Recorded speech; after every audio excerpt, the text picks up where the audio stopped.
The words didn't hit me immediately. They settled inside me like poison, slow, silent, impossible to ignore. I regret every day I wasted with you. She didn't raise her voice. She didn't slam the table. She simply looked at me with empty eyes, stirred her coffee, and spoke as if she were discussing tomorrow's weather. People around us kept laughing. Plates clinked. Music drifted through the cafe. No one noticed that my marriage had just died. I looked at her for several seconds, waiting for the apology that never came. Instead, she leaned back in her chair, relieved, as if she had finally dropped a burden she had been carrying for years. I smiled. Not because I wasn't hurt, because pain has a strange way of becoming quiet when it's too deep. Without saying another word, I stood, left money on the table, and walked away. She never tried to stop me. She believed silence meant defeat. She didn't understand that silence was where I became dangerous. For years, I had believed every criticism she gave me. I wasn't romantic enough. I wasn't ambitious enough. I wasn't exciting enough. Every argument somehow became proof that I wasn't enough to deserve love. After hearing something often enough, even lies begin to sound like memories. I started apologizing for things that weren't my fault. I worked longer hours, bought gifts she barely looked at, planned vacations she cancelled at the last minute. Nothing changed. No matter how much I gave, the finish line kept moving. Then I noticed the little things. She smiled at her phone more than she smiled at me. She carried it everywhere, even into the shower. She started dressing beautifully for late meetings. Perfume I had never smelled before lingered on her clothes.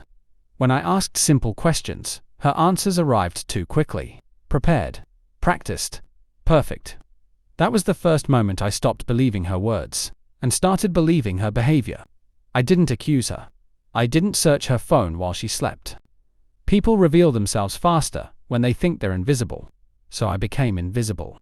I stopped asking where she had been, stopped wondering why dinner was always cold, stopped pretending everything was normal.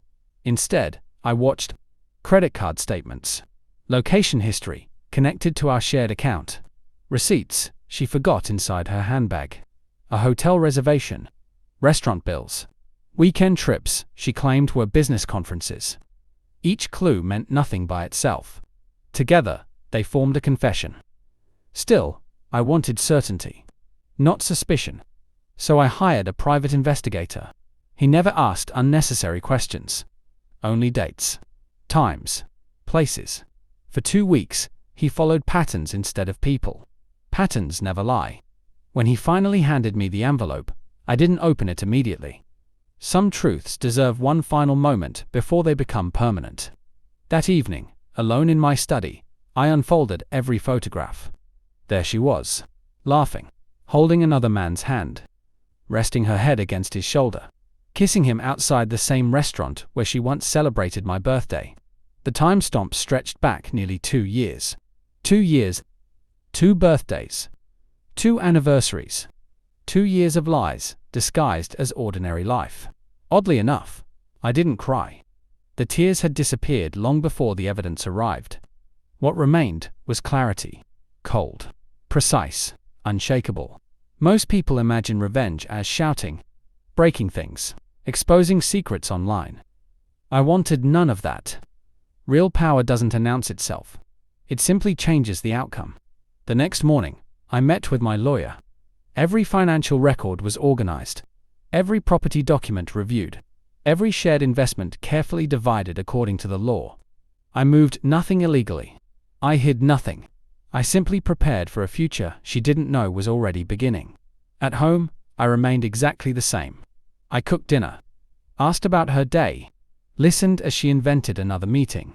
She looked relaxed, confident. Liars become comfortable when honesty stops chasing them.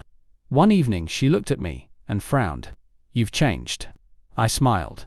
"Maybe." She searched my face for anger. There wasn't any, only peace. That unsettled her. People expect rage. Calm makes them nervous, because calm usually means you've already made your decision. The confrontation happened on a rainy Thursday. She walked into the kitchen complaining about work. I placed a thick folder on the table. Nothing else. She looked confused. "What's this?" The truth. She laughed nervously. Then she opened it.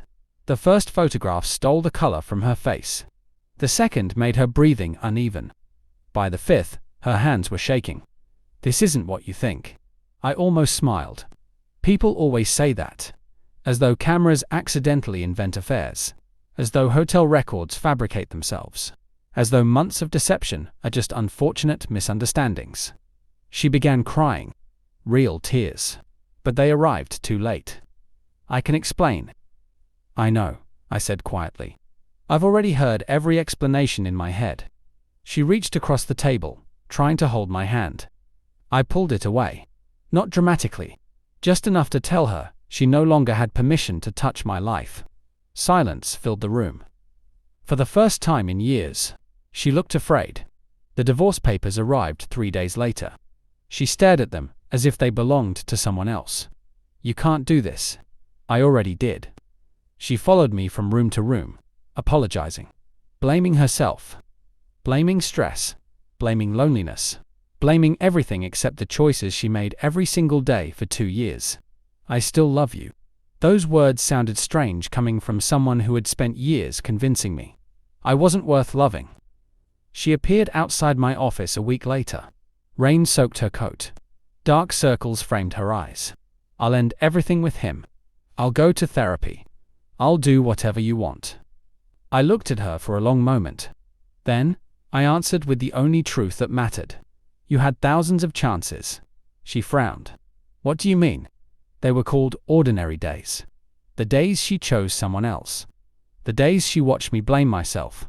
The days she let me believe I was broken instead of admitting she was dishonest. She collapsed into tears. I didn't. My grief had already finished its work. All that remained was acceptance. I walked away. Not because I hated her. Hatred keeps people connected. I wanted freedom.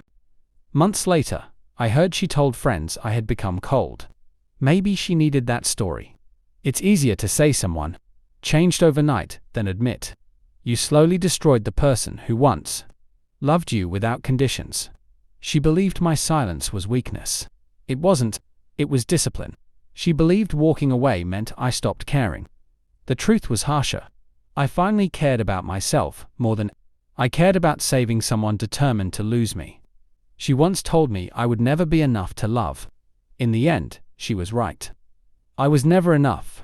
For someone who measured love by what they could take instead of what they could give.